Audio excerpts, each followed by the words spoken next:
Welcome to Make It Take It. I'm DC. I had a 1-3 night last night. My total came out. The two leans I gave at the end of my video were the ones that ended up coming out, the two totals that I didn't end up throwing down on. That's just how it is sometimes, though. It's like that, and that's why I like sticking to mid-majors. A lot of the big conferences are such tight competition that it's really hard to decipher those last couple points and covers. But we move on. There's a lot of games again today on this Wednesday. Remember, it is the odds maker's job to fool you, to fool me. If anything, they want it 50-50. They want us to pick half on one side, half on the other side, so they can collect all the juice in the middle. That's what they're trying to do, and this is all-out war. We have to be ready for that and know what you're looking at. It's wartime, Wednesday. First, I'm going to this game, Cornell-Towson. Towson is a 6.5-point favorite, which I was leaning on, but then I looked deeper into this game.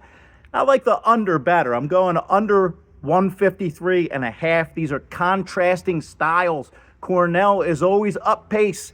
They play fast. They give up a lot of points, but Towson is 345th in pace of play. They're a very good team this year, and the way that this game is lined, the odds makers are expecting this to be a Towson-style game. That's why I'm going under. Second, a Horizon League matchup, IPFW, that's Purdue-Fort Wayne at Oakland. Purdue-Fort Wayne is 4-5 this year, but they've beat 3 non-Division I teams and Chicago State. Now they're going into Oakland, who likes to push, especially at home. They put up big numbers. I'll lay the 6 points with Oakland. And we have a later game, Utah Tech at Santa Clara. Now, Santa Clara is a 20-point favorite, and I see why. Utah Tech is 273rd ranking overall. Santa Clara is right around top 30 or so, and I think this is a beatdown game for them. Santa Clara is really good, and I don't think they let up. They don't seem to in any of the other games. Why would they here? SMU, Vanderbilt. This is one of the bigger conference games.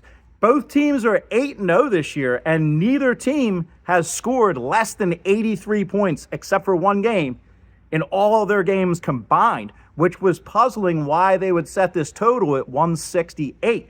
Going under 168, because I think this is going to be a more contested game. If you add up all the averages for these teams, it should go way over. This is what I'm talking about with the odds makers. And then my last one, this was my last consideration, because I had 3 leans, which I'm going to tell you about too, because they've been seeming to come out lately.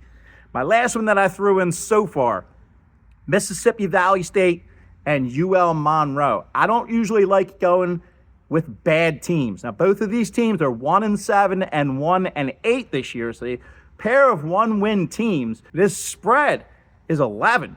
You would expect this line to be close, right, with a pair of 1-win teams. They have it up at 11. I'm taking UL Monroe for the win. And the other ones, 3 leans that I was heavily considered. I already talked about Towson. I leaned heavily on the Austin P. Kent State under, and I almost took Idaho State minus the 4 at Kansas City. I like Idaho State a lot this year. They're a very experienced team. I like the way they play, and I almost plugged that in over UL Monroe. But for right now, I'll add it in the comments if I decide to change anything. I welcome you guys to do the same, because it's always us versus them. I'm here to share my information with you, and I can pick up stuff from you guys. Get to the battlefield. Let's go. Good luck today.